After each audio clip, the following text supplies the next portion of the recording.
Hi everyone and welcome to today's video. It is finally December and that means it is also officially November wrap-up time.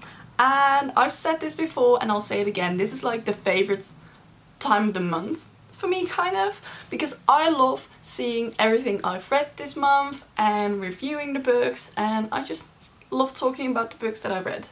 So I'm gonna get my phone and I'm gonna look at my Goodreads. I don't know if you can like see it, but there I can see every book I've read this month. And I have read 13 books in the month of November and I'm gonna talk through every single one of them. So let's see the books. Starting off, I actually read like this little graphic novel. It is by V. Schwab. It's called Extraordinary and I think it is like the prequel for one of her series. I'm currently reading A Darker Shade of Magic by her, but this book, I don't know, I just came by it and I read it and it was like really short.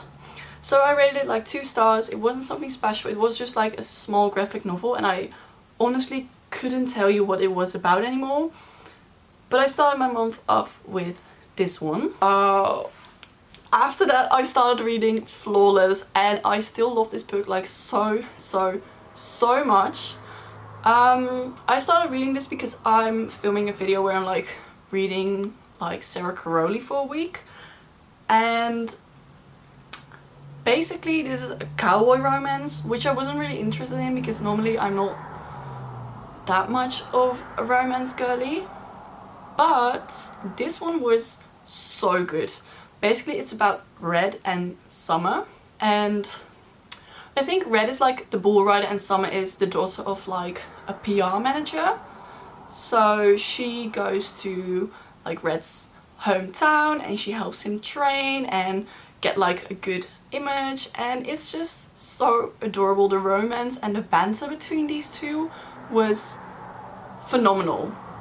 Truly phenomenal. Also, I'm really sorry if there are like background noises in this video because I don't know what's happening, but it's like so busy right now everywhere on the streets.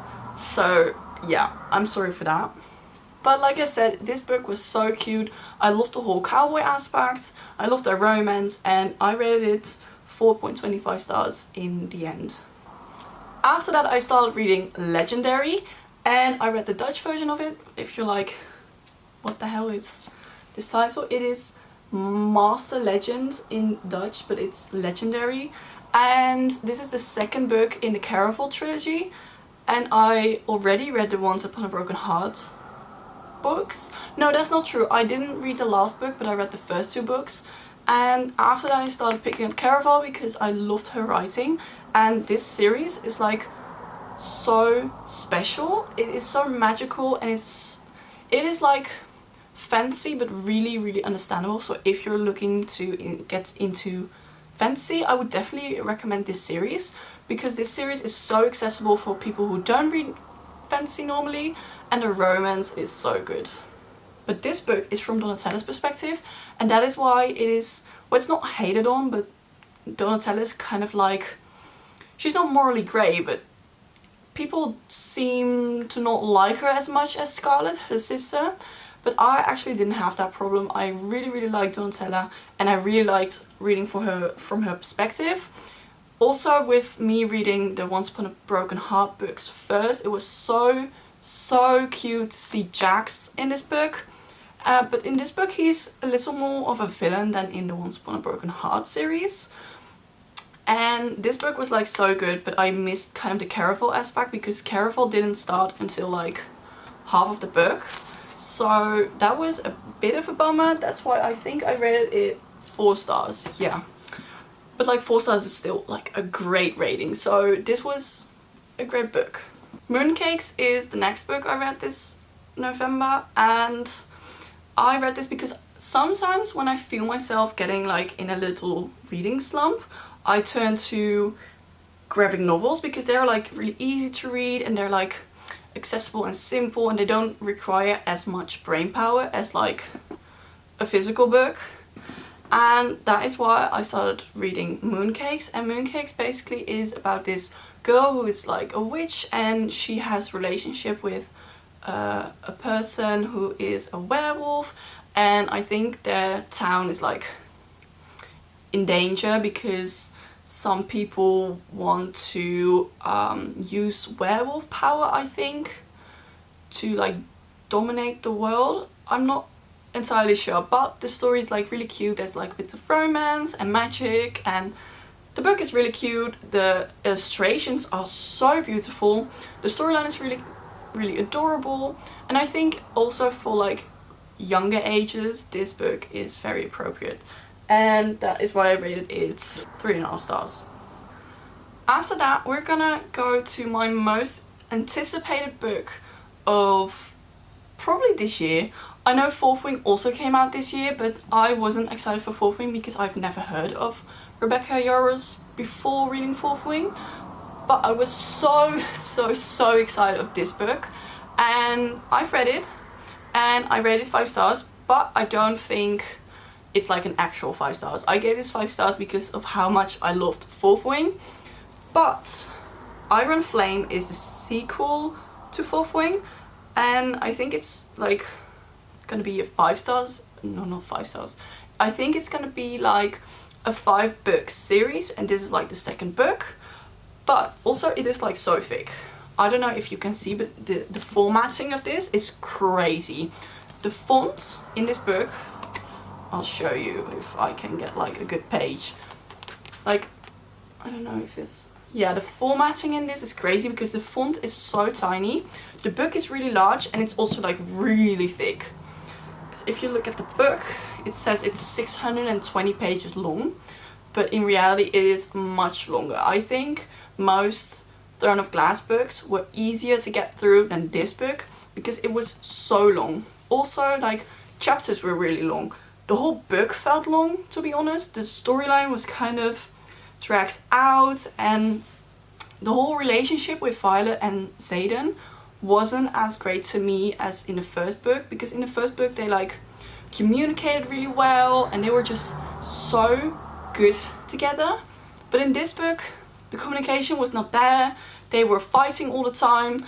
Violet was also, I loved her in Fourth Wing because she was like so self-assured and she was like so confident, and in this book nothing of that came through, and that was kind of a bummer because that is why I love Fourth Wing as much as I did, and that was not part of this book, which was really sad. But obviously I'm gonna rate like everything in this series 5 stars because I love the dragons, I love the world, I love the storyline. But yeah, in comparison to Fourth Wing, this one was kind of a bummer, and I also think this shouldn't have been this long. Please, please, please, authors, don't make books unnecessarily long, because a book can be really great with 400 or 500 pages. It doesn't need to be 600 or 700 pages. It's fine if it's 400 pages. At least you have like a good story which isn't dragged out. And that was definitely not the case with this book. But 5 stars because this series I think is going to be great. Also, I actually loved the redemption arc that Dane got in this book. I wasn't a Dane hater, and I will never be one after reading this. Okay, so after that I'm gonna talk about 3 books at a time because I read these for a specific video. So I've already talked about them if you've seen the other videos of mine, but they are Ariel by Sylvia Plath, The Stranger by Elle McCamus, and March 1 by John Lewis, I think. But I read these 3 for a video, and Ariel was poetry, The Stranger was a classic, and March 1 was once again a graphic novel, but it was a non-fiction one.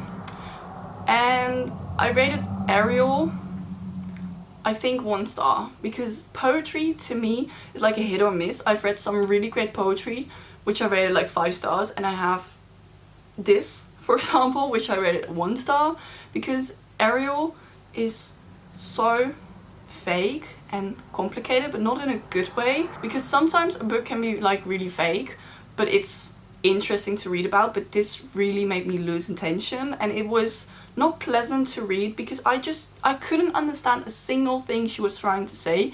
This was just words on paper to me, and I never feel like that except for with this book. Then we had The Stranger, and that story was actually quite enjoyable.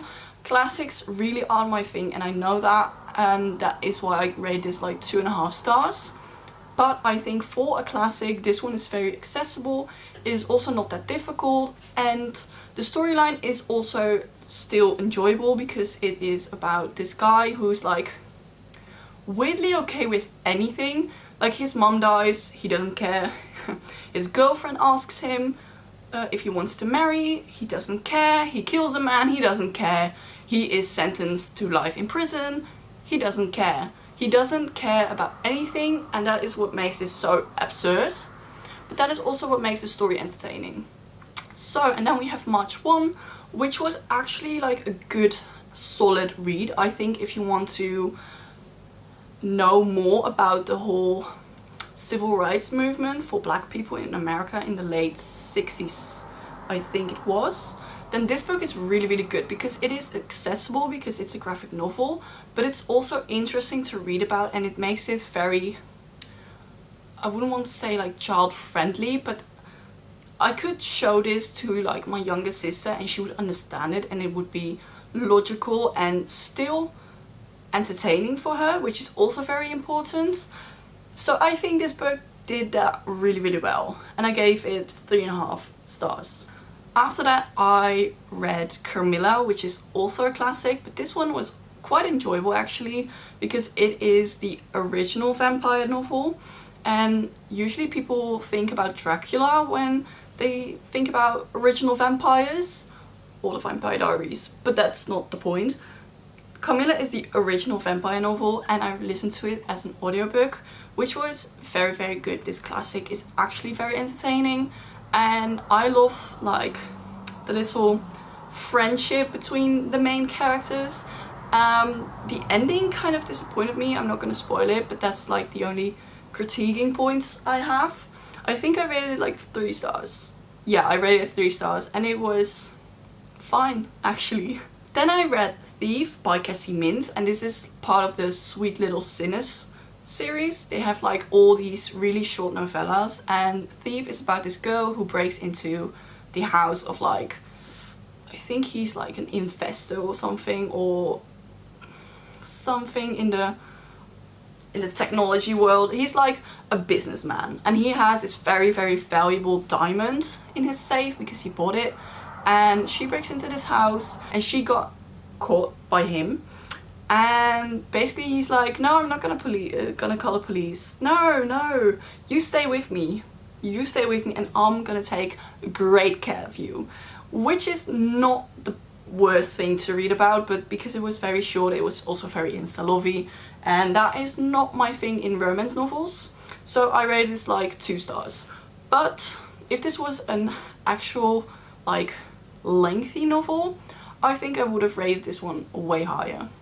Okay, this is something I don't like talking about because I know people are gonna get mad or sad or whatever. But next up I read Queen of Shadows, which is the 5th novel in the Throne of Glass series, I think. Or maybe the 6th. Wait, let me count. Yeah, the 5th novel in the Throne of Glass series. And I rated that, I think it was 4.5 stars. Yeah. Which isn't that high. It's also not low. But I haven't been a fan of this series anymore. Actually, after Crown of Midnight. I adored the Assassin's Blade. I loved Throne of Glass. I really liked the Crown of Midnight.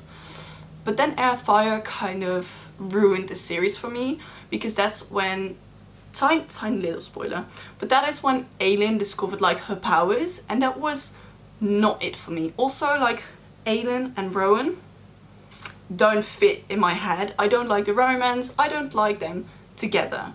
So I haven't been a fan of the series anymore. I do really love Manon. Her storyline is the best storyline in my opinion. I also, when I'm reading in Aelin's point of view, I'm like, skip.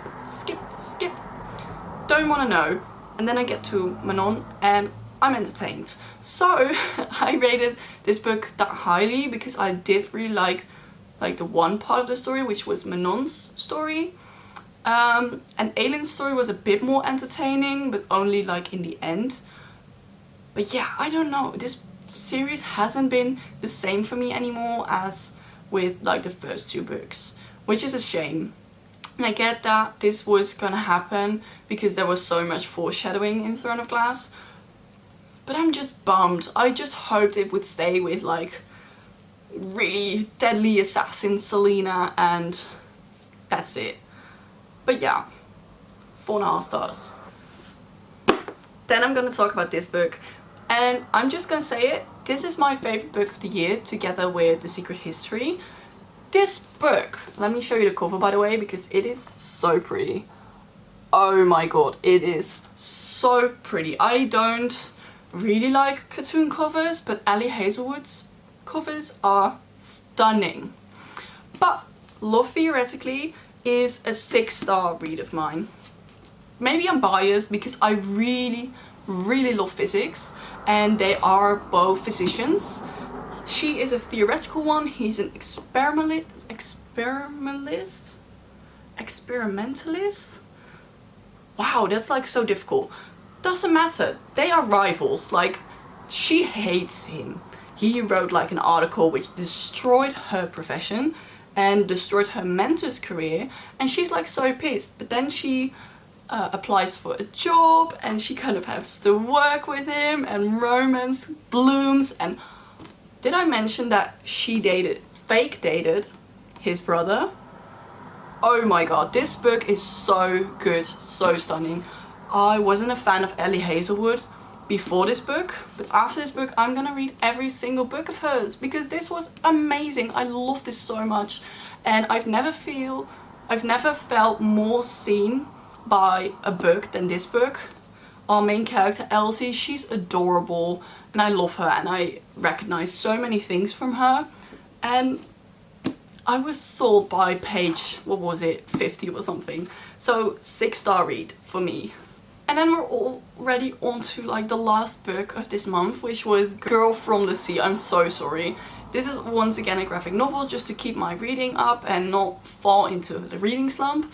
Because when I have like a really busy month, I get the tendency to fall in a reading slump, and this always like drags me right out. And The Girl from the Sea was really cute. It was like, I think it was like a gay romance novel, because this girl gets like into a relationship with a Selkie, and they team up to kind of save the harbor and save the seals, which is cute. It's like a really cute graphic novel, and I think I rated it 3 stars. Yeah, so it was cute, and I don't have much to say about this book other than it was cute. And yeah, that's basically it. So that is the end of this video. Thank you so much for watching, and like and subscribe, and I'll see you in the next video. Bye bye!